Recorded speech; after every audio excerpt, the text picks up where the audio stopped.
자기들이 생각할 때 가장 중요한 사건이 무엇인가를 이제 다 설문을 이제 대답을 했어요. 그 결과는 무엇이었을 것 같아요? 금속 활자 발명이었어요. 금속 활자 발명이 이제 독일 역사뿐만 아니라 인류 역사에 엄청난 공헌을 했죠. 대한민국 역사 속에서 가장 중요한 사건이 무엇일까요?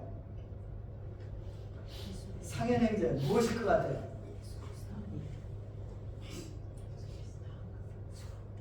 모르겠어요. 저도 잘 몰라가지고 인터넷에도 물어봤어요. 그랬더니 한글 창제였어요. 한글 창제가 한국 역사를 바꾸는 가장 위대한 사건이라고 나옵니다. 이디오피아 역사 속에서 가장 중요한 사건이 무엇일까요? 오늘 아베베가 안 나와가지고 일부러 이디오피아 역사를 찾아봤는데 뭘 것 같아요? 이디오피아가 아주 굉장한 오래된 역사를 갖고 있어요. 그리고 기독교 국가로서 두 번째 아르메니아 다음으로 기독교 국가로 된 나라가 이디오피아예요. 330년에 벌써 이렇게 됐죠. 근데 이제 이 이디오피아의 가장 중요한 사건은 사도행전 8장에 나오는 메시의 회심이었어요. 이것이 이디오피아 역사를 바꾸는 거죠. 아프리카에서 유일한 기독교 국가가 이디오피아 아닙니까? 60% 이상이 지금 기독교예요.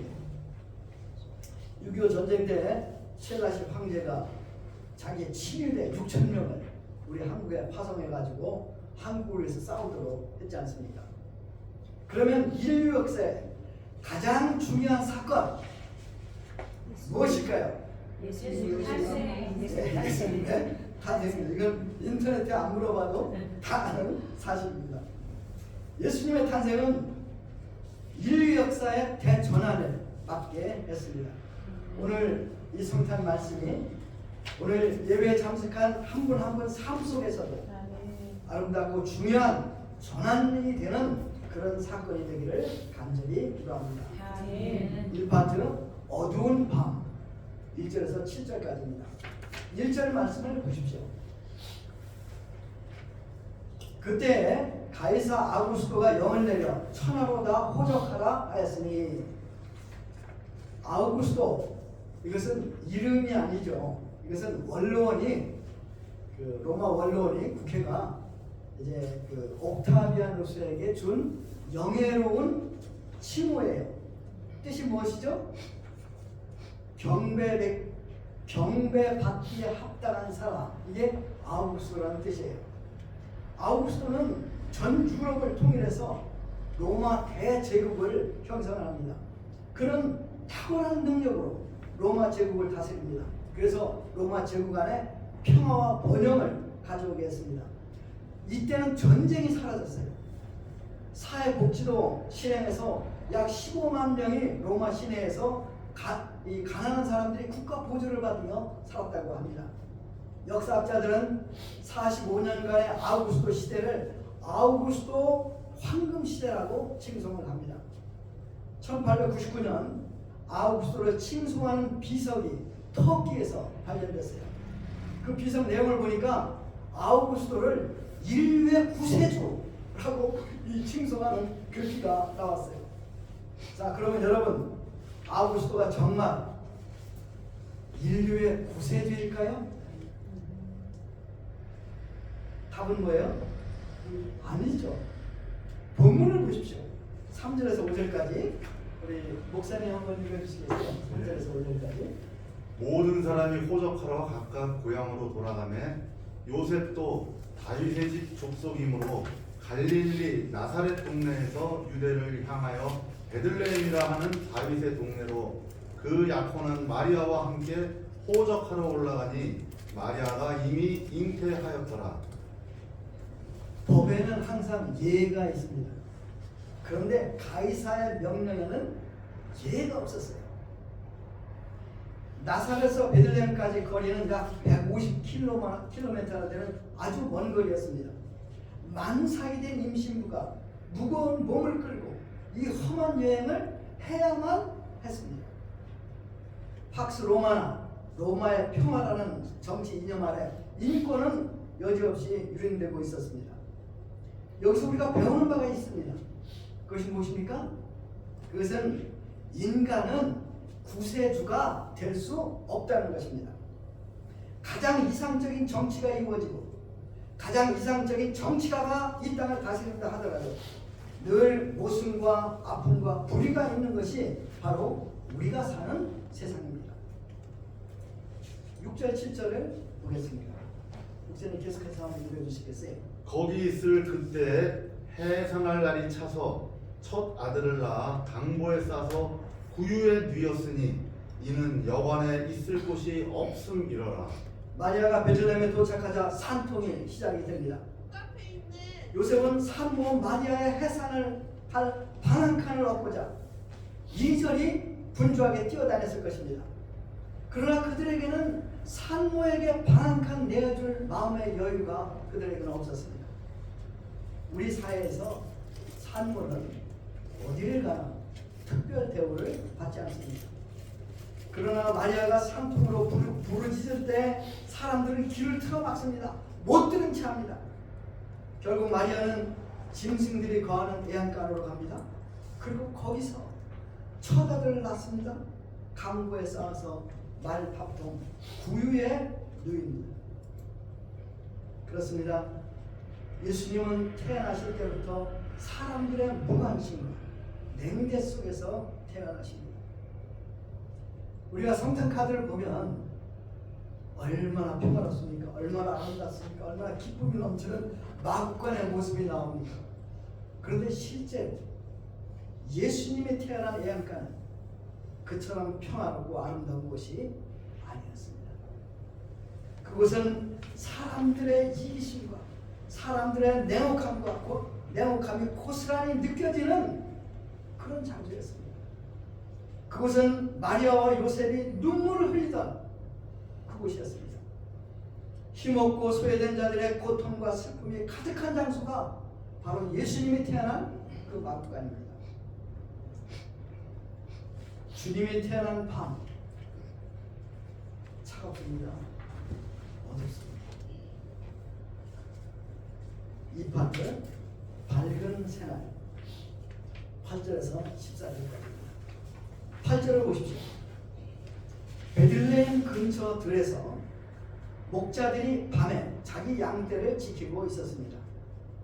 그때 주의 사자 천사가 곁에 서고 주의 영광이 그 저희를 두루 비추었습니다. 갑자기 대낮처럼 환해졌습니다. 천사는 그들에게 구주 탄생의 기쁜 소식을 전합니다. 자, 우리 10절 우리 천사 같은 자매님들만 10절 읽겠습니다. 시작. 천사가 이르되 무서워하지 말라. 그러나 내가 온 백성에게 미칠 큰 기쁨의 좋은 소식을 너희에게 전하노라. 좀 더 기쁘게 한번 읽어주실래요? 좀 더 기쁘게. 기쁜 소식이니까 다시 한번 시작. 천사가 이르되 무서워하지 말라. 그러나 내가 온 백성에게 미칠 큰 기쁨의 좋은 소식을 너희에게 전하노라. 아멘. 천사는 온 백성에게 미칠 큰 기쁨의 좋은 소식이라고 하였습니다. 우리가 사는 세상 온통 슬픈 소식들로 가득 차 있지 않습니까? 이런 가운데 간간히 기쁜 소식은 있긴 있어요. 얼마 전 홍콩에서 열린 탁구대회에서 혼합 복식 임종훈 신유빈이 탁구의 최강국인 중국을 3대0으로 꺾고 금메달을 차지합니다. 세계 배드민턴 경기에서 안세영이 중국 왕지를 꺾고 금메달을 차지합니다. 그러나 이런 기쁜 소식은 어디까지나 상대적입니다. 한쪽이 기뻐하면 다른 쪽은 슬퍼할 수밖에 없는 소식이지 않습니까? 또 이런 소식은 순간적입니다. 다 시간이 지나면 다 잊어버립니다. 그러나 천사가 전해준 소식은 온 백성에게 미치는 큰 기쁨의 좋은 소식입니다. 자, 그러면 왜 예수님의 탄생 소식이 온 인류에게 미치는 큰 기쁨의 좋은 소식일까요?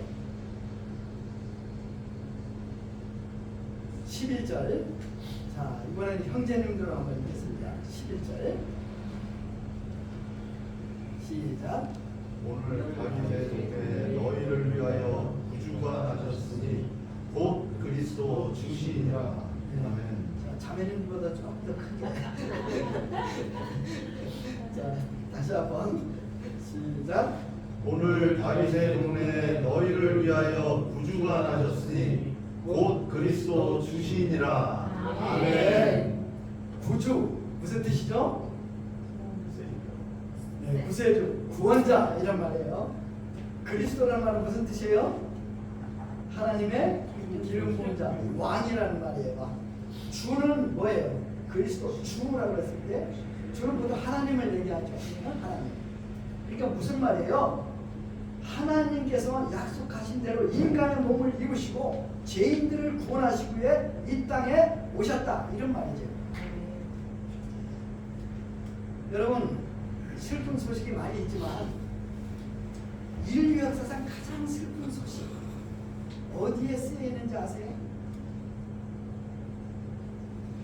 창세기 3장 19절이에요. 뭐예요? 하나님께서 아담에게 내린 사형선고예요. 뭐라 그랬어요? 너는 흙이니 흙으로 돌아오기. 영생을 소유하던 인간이 하나님께 범죄함으로 말미암아 영생을 잃어버리고 흙으로 돌아가게 되었다는 것입니다.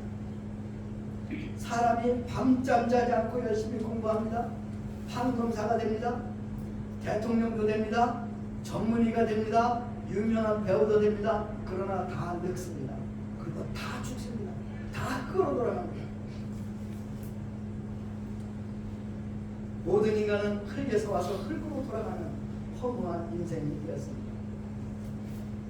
사람들은 사형 선고를 받고 시한부 인생을 사는 암 환자와 비슷합니다. 50년 살든 60년 살든 70년 살든 80년 살든 숫자만 조금 다를 뿐이지 모두 다 예 없이 죽어서 흙이 됩니다. 이것이 슬픈 소식입니다. 그리고 죽음 후에는 심판이 있습니다. 심판의 결과는 지옥입니다. 그러면 왜 인간은 죽어야 합니까? 모든 사람이 죄인이기 때문입니다. 죄의 삭시 사망입니다.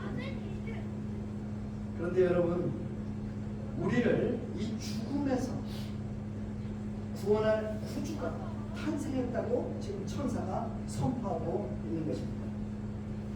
이 구주가 2000년 전 마구간에서 태어난 예수 그리스도이십니다. 그러면 예수님께서 우리를 어떻게 구원하십니까? 예수님은 먼저 우리의 모든 죄를 대신 짊어지시고 골고다 언덕을 올라가셔서 거기서 십자가에 못 박혀 피 흘리고 죽으셨습니다.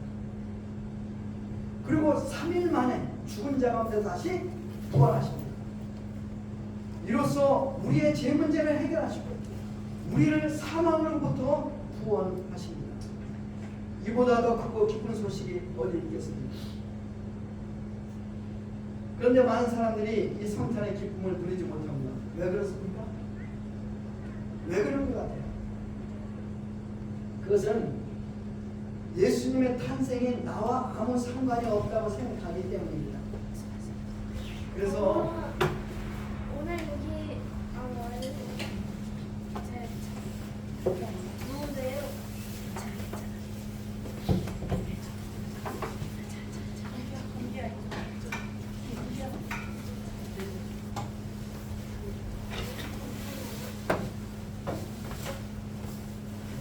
웰컴.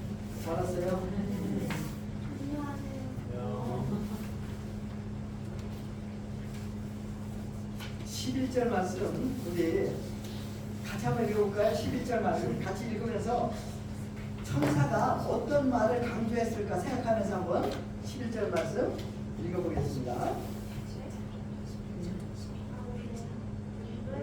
오늘 다윗의 동네 너희를 그가 주시니 곧 그리스도 주시니라. 자, 여기서 이제 물론 구주를 강조했겠죠. 근데 구주 말고 다른 말을 강조했는데 어떤 말을 강조했을 것 같아요?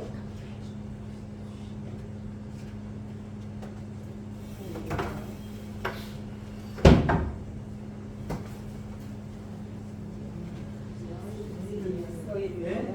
그렇죠. 이게 두 단어를 강조했으면 오늘 하고 또 하나는 너희를 위하여. 너희를 위하여.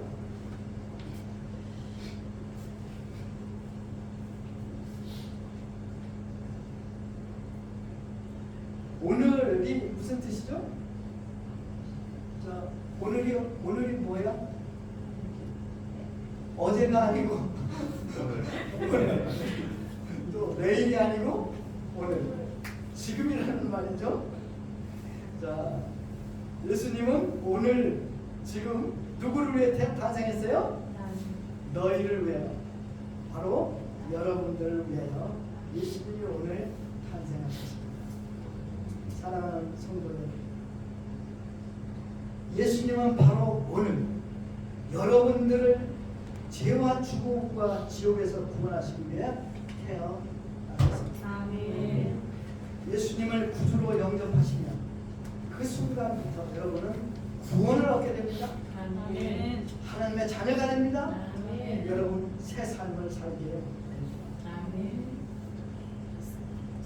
김용의라는 그 목사님, 순회 선교사님이 계세요. 김용의. 이분 간증을 들었는데 대단하신 분이에요. 이분은 고급 유흥업소 사장 아들로 태어나요. 소위 세상의 더러운 밑바닥을 어릴 때부터 보면서 자랍니다. 본인이 이렇게 표현해요. 그의 집안은 하도 욕을 사랑하는 집이라 욕을 빼면 문장이 되지 않는 그런 집안에서 자랐다고 해요. 근데 자기 아버지가 술만 먹고 집에 와서 완전히 이 가족들 갖다 지옥 구경을 시켜 주었다고 합니다. 그래서 집안 사람들의 소원은 아버지가 빨리 죽었으면 좋겠다, 이것이 소원이었다고 해요. 그들의 소원이 이루어져서 중학교 때 아버지가 갑자기 죽습니다. 그런데 아버지가 죽자 그 아버지가 가지고 있던 모든 재산들이 다른 사람에게 다 넘어가는 바람에 그 가족은 집 한 칸이 없는 사람들이 사는 뒷골목으로 내동댕이 쳐졌다고 합니다. 그곳은 술과 살인과 마약과 음란이 전혀 뉴스거리가 되지 않는 그런 곳이었습니다. 이제 김용희 선교사님 직접 간증하는 것을 들어보세요. 저 자신도 저를 포기했었습니다. 예수님을 만날 당시에는 자학증에 시달리는 불쌍한 청년이었습니다. 그때 지금도 제 마음에 멍멍하도록 한 기가 막힌 고통이 있었는데 그거는 절망이 아니에요. 제가 그렇게 소망 없이 끔찍한 절망 가운데 있을 때 누구를 부를 대상이 없었다는 것입니다. 그러나 어느 날 주님은 기가 막힌 방법으로 저를 예배장으로 밀어넣으셨습니다. 처음 찾은 교회에서 온 몸이 전율할 충격적인 메시지를 어떤 장로님의 기도 속에서 들었습니다. 장로님이 기도 속에 이렇게 말을 합니다. 하나님이 세상을 이처럼 사랑하사 독생자를 주셨습니다. 이 말이 제 안에 들려지는데 이것이 어떻게 들리냐면 저같이 완전히 찌그러진 불량품 피조물을 사랑하다가 미쳐서 나를 구원할 다른 방법이 없어서 자신의 하나밖에 없는 아들을 내 대신 잡아 주셨다 하는 그 말 충격적으로 다가왔습니다. 정말 미친 하나님입니다. 이 한 가지 사실만 가지고도 평생 감동하다 죽어도 좋을 만큼 엄청난 충격을 받았습니다. 제 인생에 처음으로 누군가 절 사랑한다는 말입니다. 그것도 독생자를 주시기까지요. 한 가지 더 붙여서 깨닫게 해주셨는데 너는 재수 없이 태어난 망한 술집 아들 놈이 아니다. 너는 내가 널 배신해서 죽을 만큼 가장 소중한 사람이다. 저는 이 말을 제 마음속 깊이 받아들였습니다. 긴 말이 필요 없었습니다. 저는 그날 홀랑 미쳤습니다. 그분의 표현이에요. 그냥 미친 게 아니라 어떻게 미쳤어요? 홀랑 미쳤습니다. 예, 그냥 미친 거하고 홀랑 미친 거하고 틀리지 않습니까? 어쨌든 이분의 표현이 저는 그날 홀랑 미쳤습니다. 그 후 저는 안수 집사가 될 때까지 10년을 하루같이 눈물로 감동 예배를 드렸습니다. 이 미친 신의 사랑 이야기에 저도 덩달아 미쳐버리고 말았습니다. 그리고 그때 미쳐서 30년이 훌쩍 지났는데도 날로 그 증세는 더 심해져 가고 있습니다. 사람들이 저를 보고 야 너는 왜 점점 더 미쳐가냐고 합니다. 보통 사람들은 나도 과거에는 뜨거웠어요 하거나 또 신학교에 들어갈 때는 불덩어리였는데 나올 때는 숯덩어리가 되었다고 말을 합니다. 그런데 저는 그분들에게 제가 아는 예수님을 알아가면 알아갈수록 어떻게 더 안 미치고 살 수 있는가 반문하고 싶습니다. 사랑하는 성도 여러분, 독생자까지도 아끼지 않고 주신 하나님의 사랑, 김용희 선교사님 표현을 빌리면 미친 신의 사랑, 한 사람의 망가진 인생을 완전히 변화시킵니다. 그리고 그에게 살만나는 인생을 선물합니다. 신나는 인생으로 그의 인생을 변화시켜 주십니다. 김용희 선교사님은 복음학교를 운영하며 수많은 사람들에게 살만나는 인생을 선사합니다. 또 순회 선교사로 많은 선교사님들을 도와주고 있습니다. 사랑하는 성도 여러분, 오늘이 바로 그 미친 하나님이 그의 독생자를 우리를 구원하시려고 이 세상에 보내신 날입니다. 이 미친 하나님의 사랑을 여러분 받아들이십시오. 아멘. 오늘 이 예수님이 여러분을 위하여 구주로 탄생하셨습니다. 아멘. 2025년 성탄에 이 복음이 여러분들 한 사람 한 사람을 정말 살만한 인생을 살게 하기를 간절히 기도합니다. 네. 하나님 아버지 감사합니다. 저희들 이 더러운 죄인들을 위해서 하나밖에 없는 독생자 예수님을 저희들을 위해서 이 땅에 보내신 것을 감사합니다. 저희들이 이 사랑을 깨닫게 도와주십시오. 이 사랑을 점점 더 알게 도와주십시오. 이 사랑 안에 거하게 도와주십시오. 아멘. 감사합니다. 예수님의 이름으로 기도했습니다. 아멘.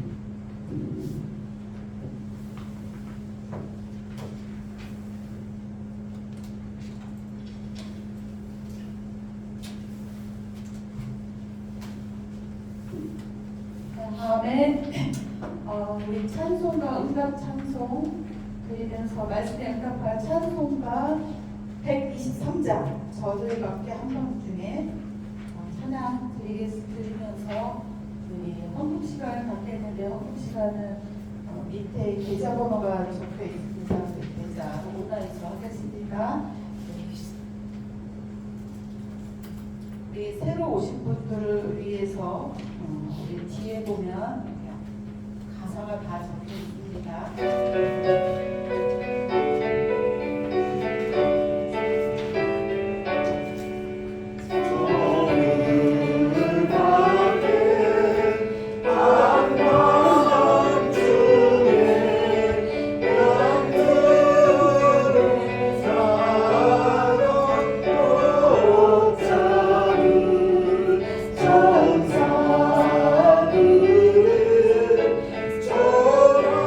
전하여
아버지 하나님, 독생자 예수 그리스도를 이 땅에 보내주셔서 어둠 속에 살던 저희에게 구원의 빛을 비추어 주심을 진심으로 감사를 드립니다.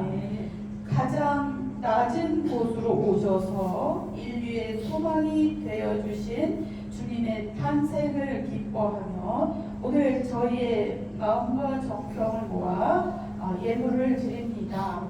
이 예물이 쓰이는 곳마다 하나님의 사랑이 전해지게 하시고 소외된 이웃과 고통받는 이들에게 성탄의 기쁨과 위로가 흘러가게 하옵소서. 또한 예물을 드린 모든 손길 위에 하나님의 신령한 복과 평강을 더하여 주시기를 원합니다. 우리 삶의 가장 귀한 보배가 되시는 예수 그리스도의 이름으로 기도드립니다. 아멘. 감사합니다. 이 시간은 우리 순서에 따라서 교회 소식 전해드리겠습니다. 우리 이 시간 새로 오신 분들을 위해서 환영 인사 시간 갖겠습니다. 우리 새로 오신 분들 잠깐 자리에서 일어서 주시면 감사하겠습니다. 선물 좀 준비해 주시겠어요? 잠깐 앞으로 나오셔서 선물 좀 남자 거 여자 거가 있는데 앞으로 나오셔서 제가 아시는 분도 있는데 모르시는 분들 나오시면 좀 간단하게 자기 소개를 왼쪽부터 오른쪽부터 자기 소개를 좀 하겠습니다. 안녕하세요. 저는 이상인이라고 하고요. 이제 34살이고요. 만나뵙게 돼서 너무 반갑습니다. 감사합니다.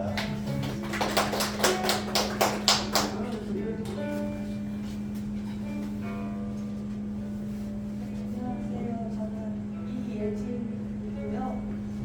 부부입니다. 와서 같이 만나뵙게 돼서 행복합니다.